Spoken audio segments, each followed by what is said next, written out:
I'm staying in the monastery. Bonsoir. Bonsoir, welcome.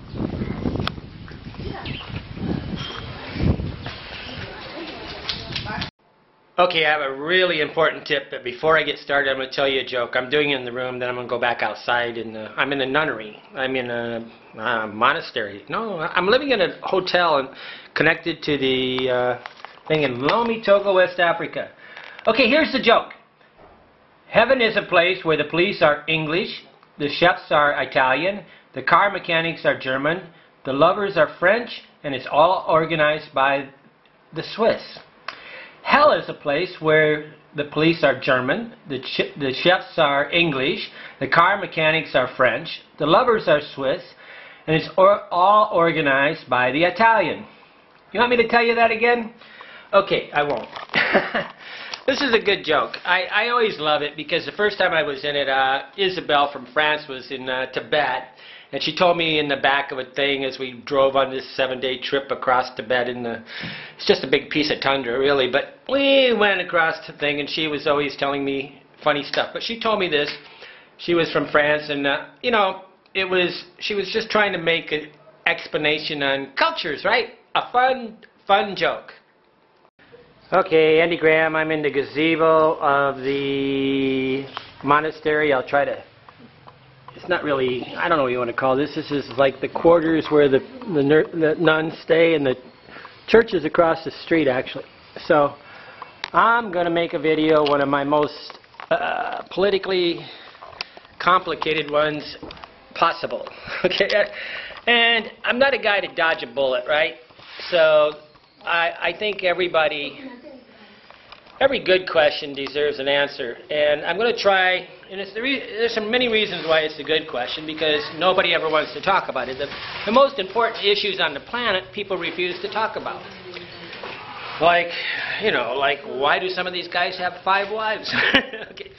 Derek O., I'll tell you, he's from Ireland. He had 2 brothers that took their bicycles and cycled from Morocco to Nigeria. I guess they probably got stopped at Nigeria, just really couldn't get across the country. A lot of people, this is like a blocker country. Myanmar or Burma is the same thing. He said, they said, education and manners are not to be found in Africa. Okay, and then he says, he kind of didn't really word it as a question, but it's a question, he wants me to answer it. I think black people have lower IQs than whites. That is what you would call a politically incorrect question, right? Okay, what is hell? Hell is probably having an opinion in your head that's abstract and never talking about it, okay? And I'm not agreeing with him, I'm not disagreeing with him. I'm going to tell you that I do think that the Japanese and Koreans and supposedly I would say the Germans probably have the highest IQ, okay? So I can probably tell you about the highest IQ, okay? But I really don't care. And I want to start here with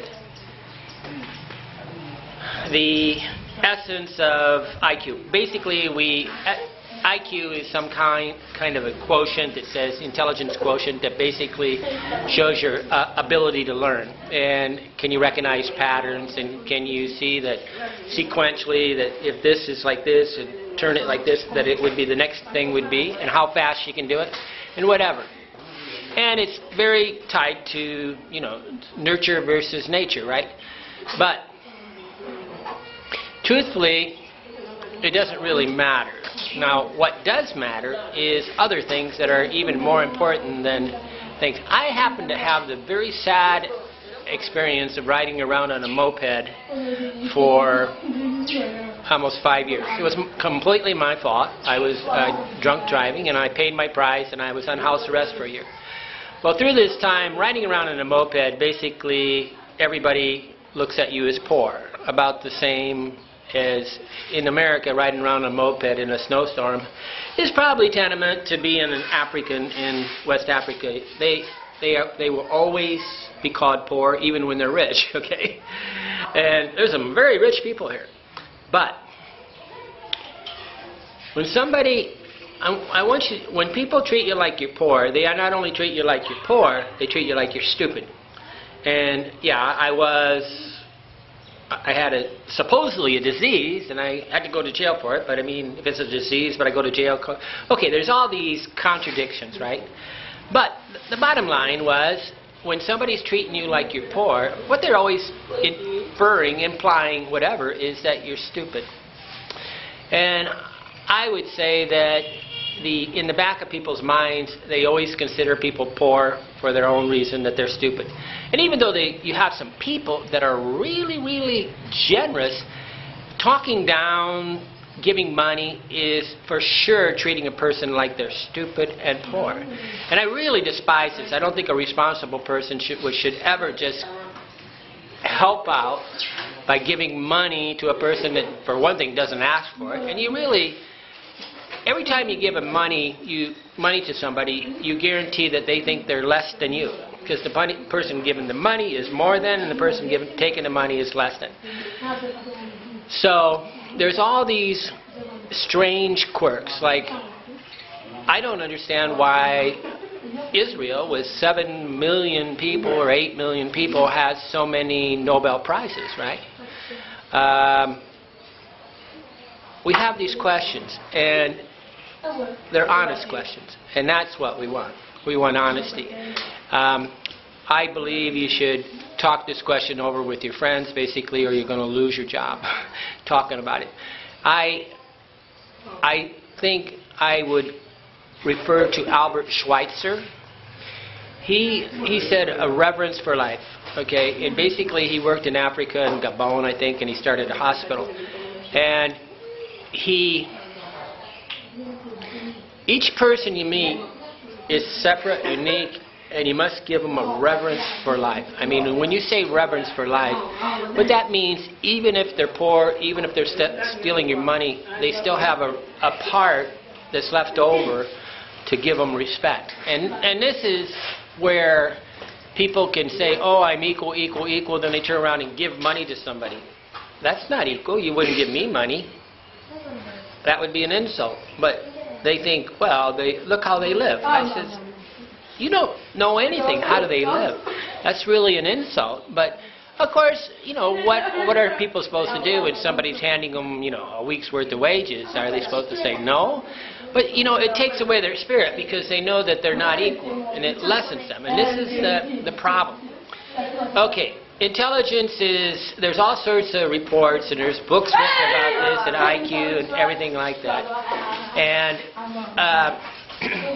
I would say the biggest thing that ever happened, I mean, the poverty card played by Africa, and the poverty card accepted by the world, and the world looks at Africa like the big welfare child.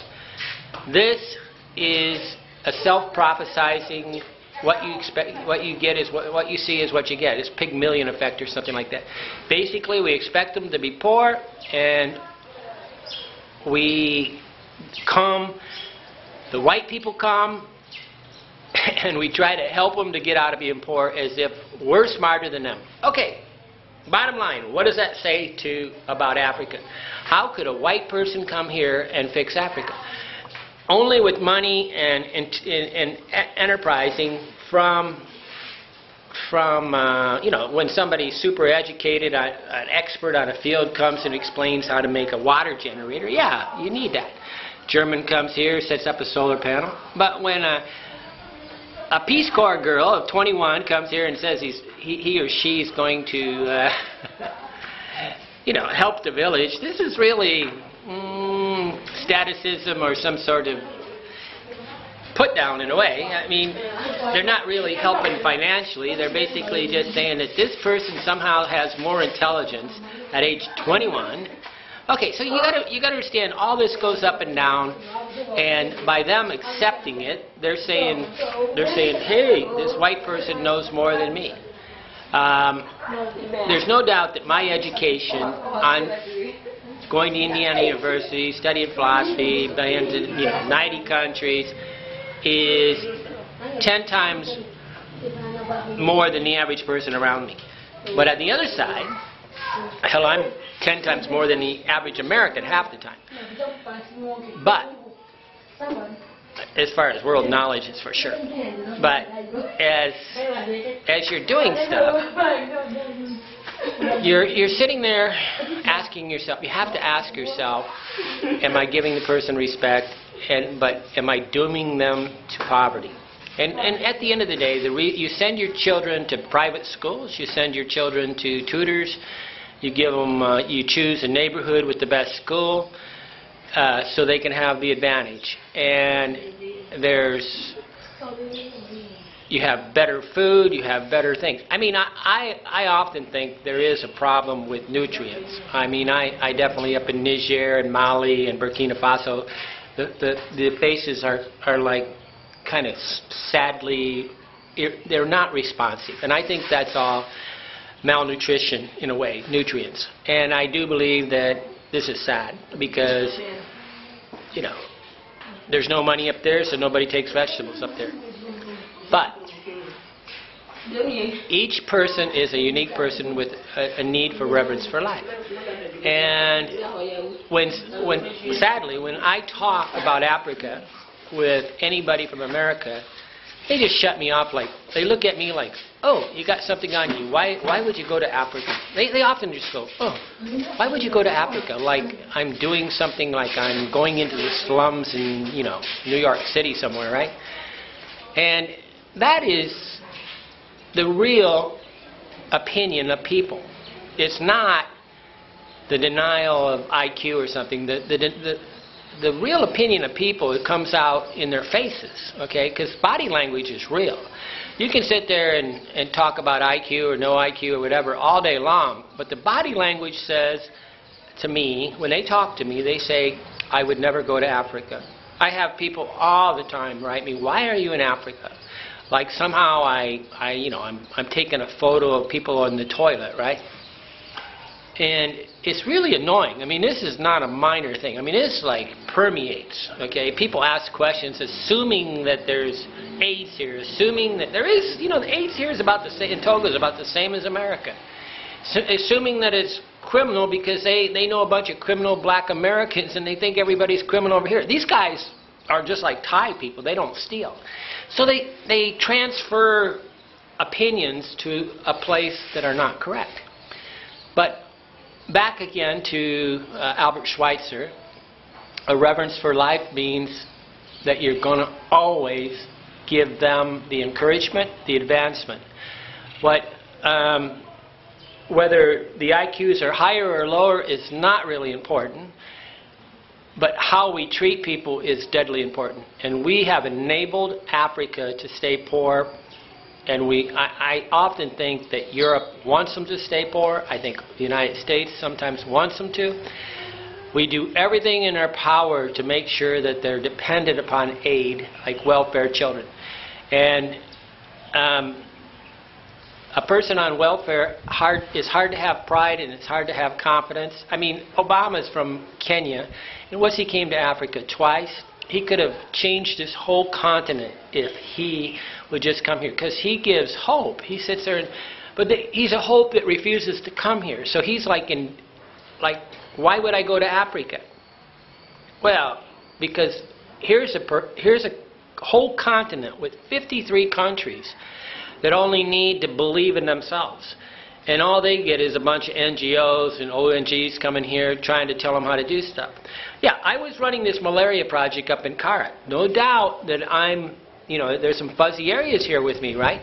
But what was I doing? I was doing research. I was reading every day and trying to understand the problem. But I would talk with Yao across the street. I talked with all the neighbors and ask them what they thought.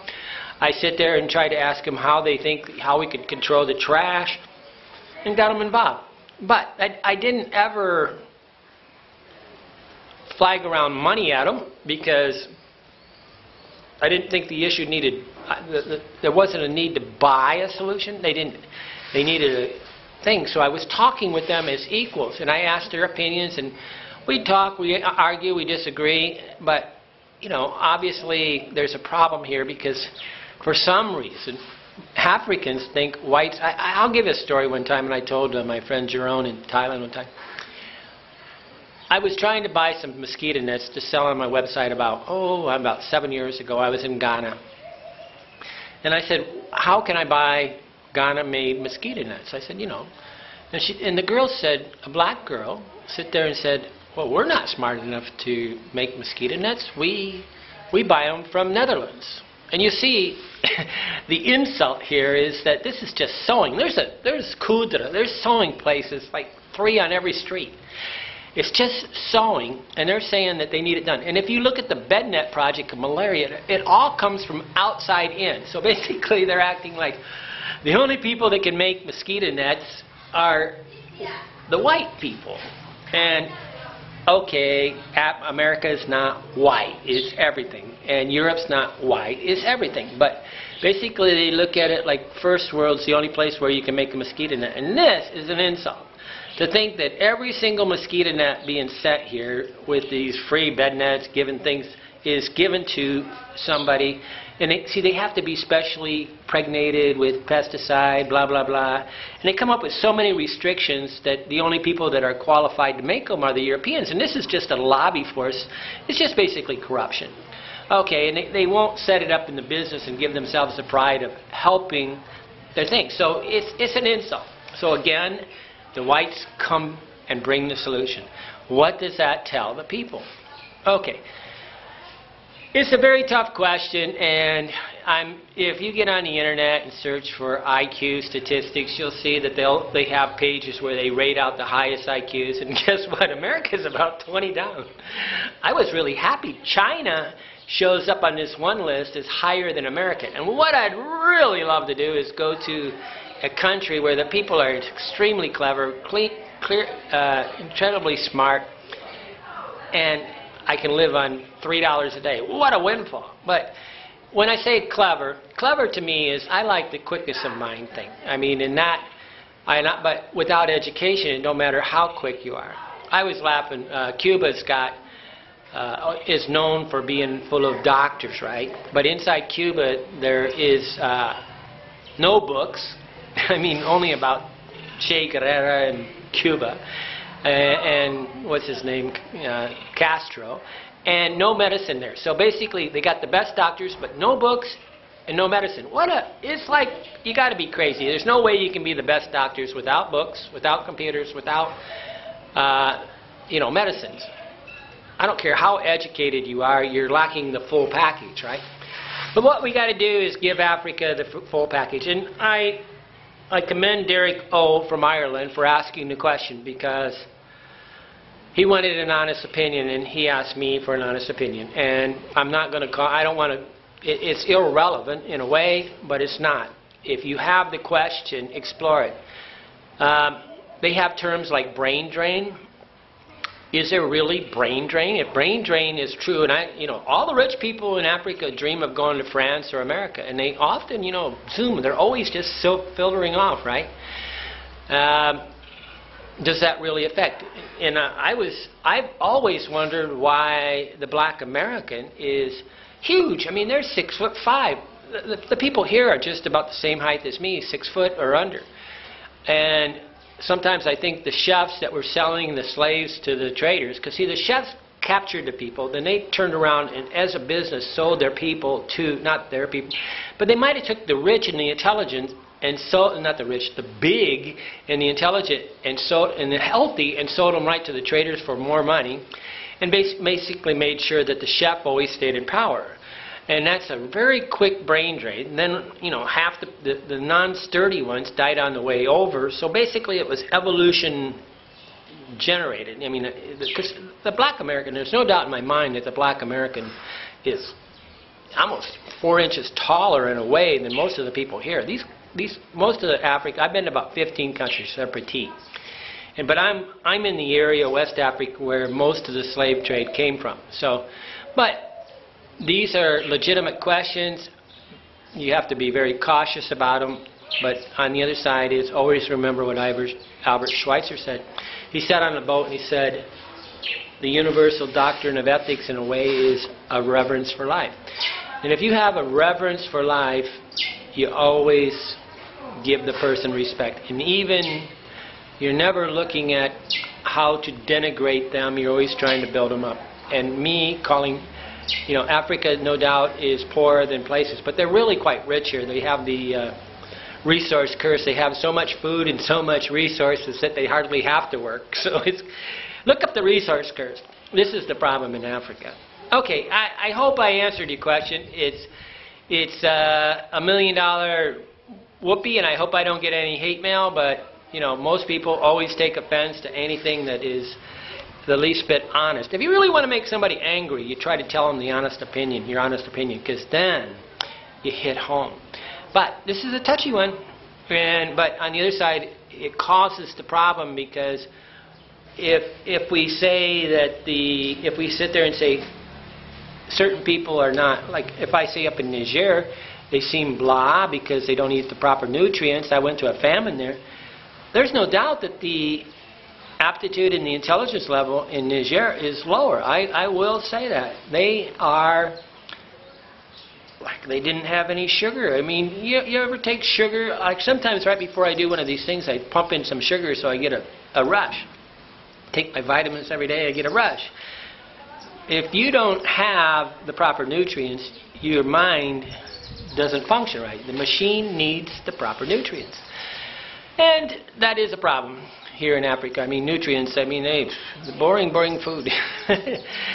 Okay, Andy Graham, Hobo Traveler, trying to answer a very question. And thank you, Derek, for asking the question in a very honest way and actually coupling it up with your friends, because your two brothers did it. But the manners, they give good manners to the local chef here, the mayor. The manners are really tough things, because what we consider manners and what they consider. I'm the barbarian here because I want them to, not piss in front of me. And when a barbarian is a person that expects the other culture to change their culture, that's a barbarian. Okay, Andy Graham, Hobo Traveler, in Lomé, Togo, West Africa. I'm going to leave on Sunday, 2 days from now. Thank you, Derry. Bye-bye.